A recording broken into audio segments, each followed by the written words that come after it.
It was a bad 12 hours for Albo. Let's bring in New South Wales Liberal Senator Holly Hughes. Holly, thank you very much for your time. The Coalition has just been gifted a gem, surely. Oh, Smithy, what was that?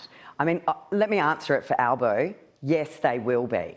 But what I found extraordinary with that as well was all our policies are out there. They're all costed. Well, what policies? He didn't announce anything last night. There wasn't a policy in that budget reply.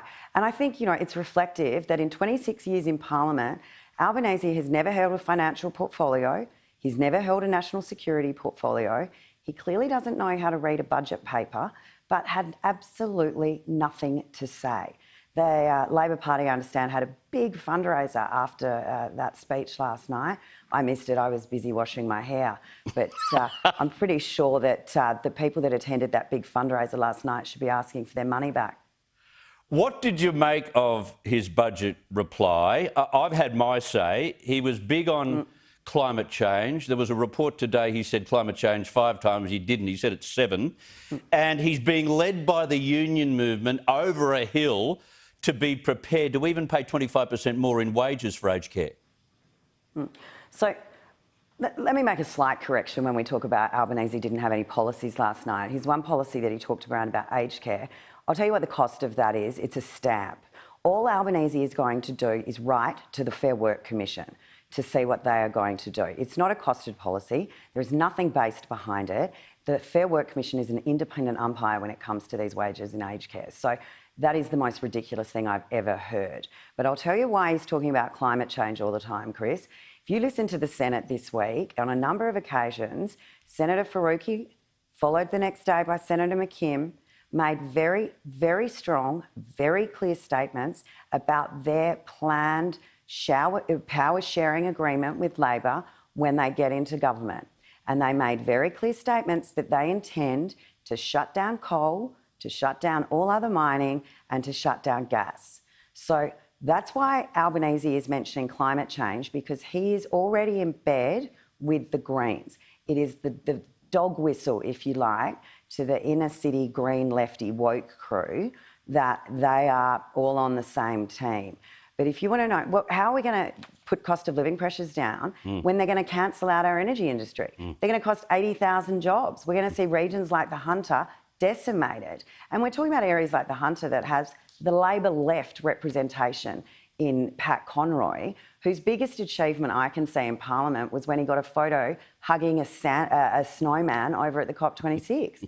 I mean, this is a guy whose entire electorate is based on mining.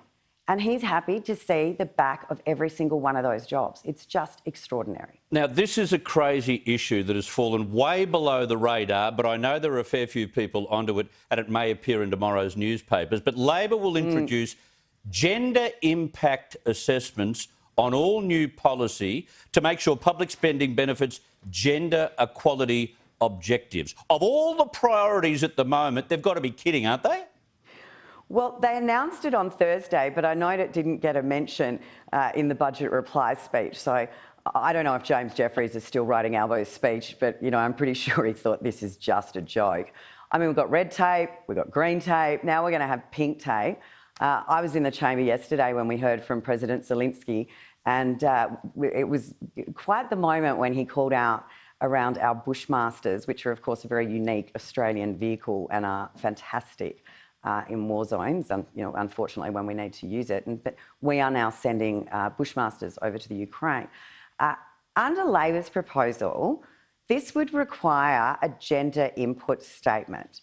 How would Albanese say to President Zelensky, mate, I just can't quite get the tick off yet. We need to see how this is going to impact the girls. This is a bloke who can't even stand up to the mean girls in his own party, who went and hid under the bed for 2 days after Kimberley Kitching's passing because he couldn't answer a question. I mean, is this serious? I mean, who are these people? I mean, it is starting to look farcical. A filter on every new policy will just put back our chance of getting things done. It's not progressive, it's negative, and in most cases it should pay no or make no difference to any policy that's brought up by any part of Cabinet or even the Parliament. I've got to leave it there. Insane. Holly, thank you so much for your time.